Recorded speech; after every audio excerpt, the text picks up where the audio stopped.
आज का हमारा टॉपिक है मुगल कालीन प्रांतीय शासन व्यवस्था। प्रांतों या सूबों का शासन लेते हैं हम पहले। संपूर्ण मुगल साम्राज्य को सूबों में बांटा गया था।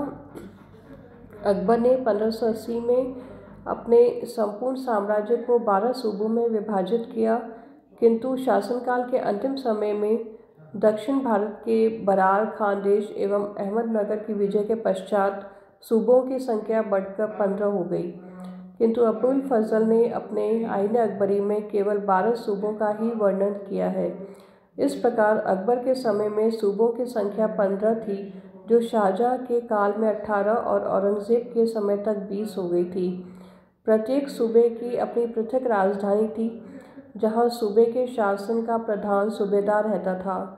सूबेदार को निज़ाम, सिपहसालार अथवा केवल सूबा के नाम से ही पुकारा जाता था।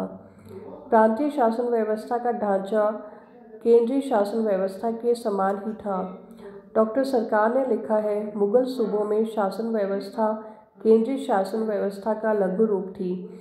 प्रत्येक सूबे में मुख्य अधिकारी सूबेदार, दीवान, बख्शी, सद्र और काजी, कोतवाल तथा वाक़िया-ए-नवीस थे।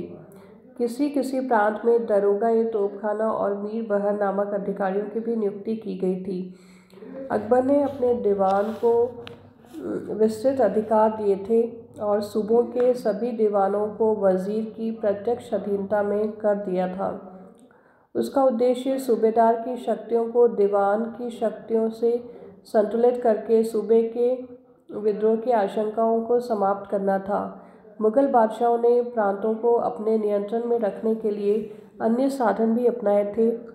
वे प्रांतीय अधिकारियों का स्थानांतरण करते रहते थे। प्रांतों में नियुक्त वाक़िया-ए-नवीस प्रांतों की सूचनाएं केंद्र को भेजते थे।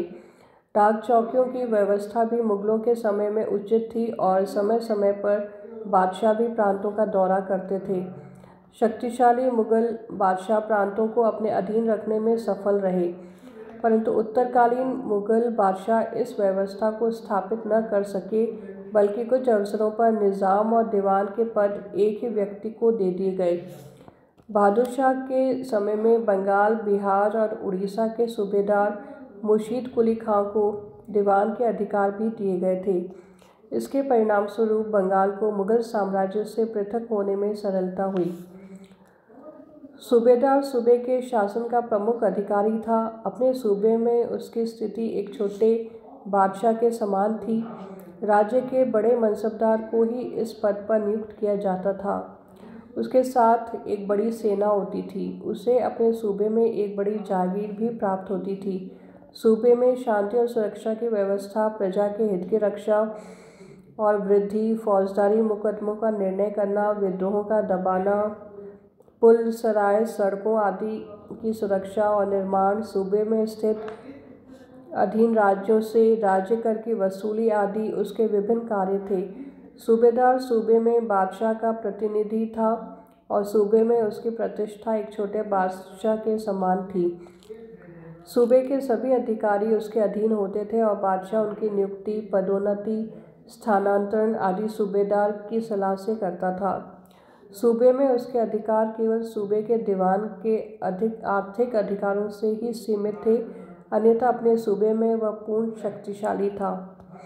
परंतु सूबेदारों के अधिकारों पर कुछ सीमाएं भी थीं तथा सभी सूबेदारों को समान अधिकार नहीं थे।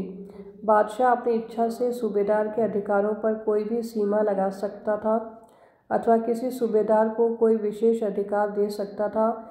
यथा अकबर के द्वारा गुजरात के सूबेदार टोडरमल को राजपूत सरदारों से संधि करने और उन्हें मनसब प्रदान करने का अधिकार दिया गया था, जो साधारणतया किसी अन्य सूबेदार के अधिकारों में सम्मिलित नहीं था। इसके अतिरिक्त किसी भी सूबेदार को वह कार्य करने का अधिकार नहीं था जो बादशाह के विशेषाधिकार माने गए थे। यथा एक सूबेदार बादशाह की तरह दरबार नहीं कर सकता था, किसी व्यक्ति को कोई उपाधि नहीं दे सकता था, झरोखा दर्शन की प्रथा को नहीं अपना सकता था आदि। दीवान सूबे का वित्त अधिकारी था। बादशाह उसकी नियुक्ति केंद्रीय दीवान की सलाह से करता था। सूबे में सूबेदार के पश्चात शासन में उसी का पद था। वह सूबेदार के अधीन न था बल्कि वह केंद्र के दीवान के अधीन था, परंतु उसे सूबेदार के साथ सहयोग करते हुए कार्य करना पड़ता था और सूबेदार का सम्मान उससे अधिक था। लगान अथवा अन्य करों को वसूल करने में उसे सूबेदार की सहायता पर निर्भर करना पड़ता था, क्योंकि उसके साथ कोई सेना नहीं होती थी। सूबे की सेना का प्रधान सूबेदार होता था। सूबे की वित्त व्यवस्था पर नियंत्रण, आय व्यय का हिसाब, लगान और कृषि की देखभाल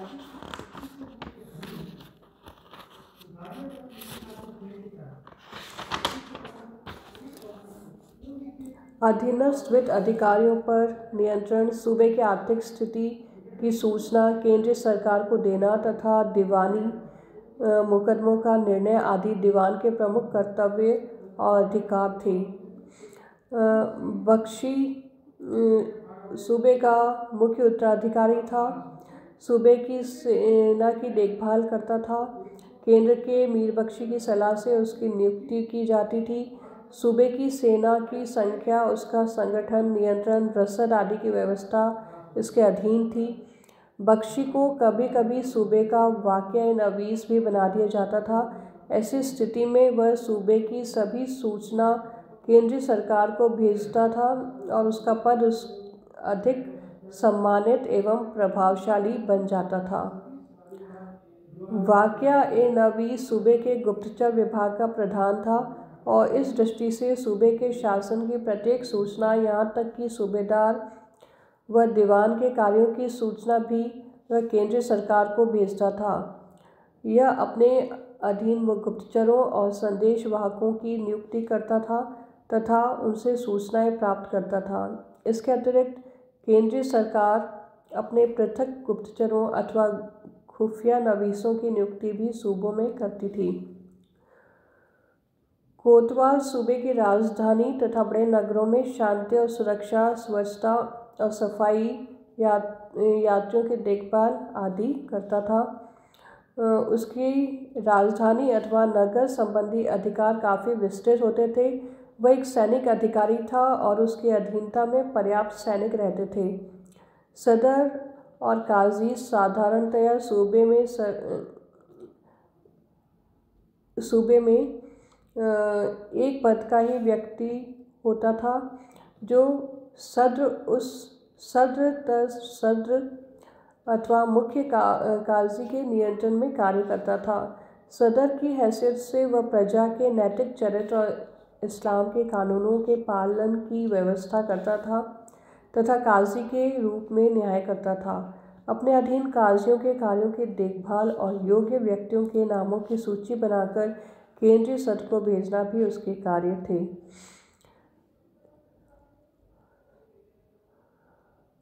तो ये था मुगल कालीन प्रांतीय शासन व्यवस्था। धन्यवाद।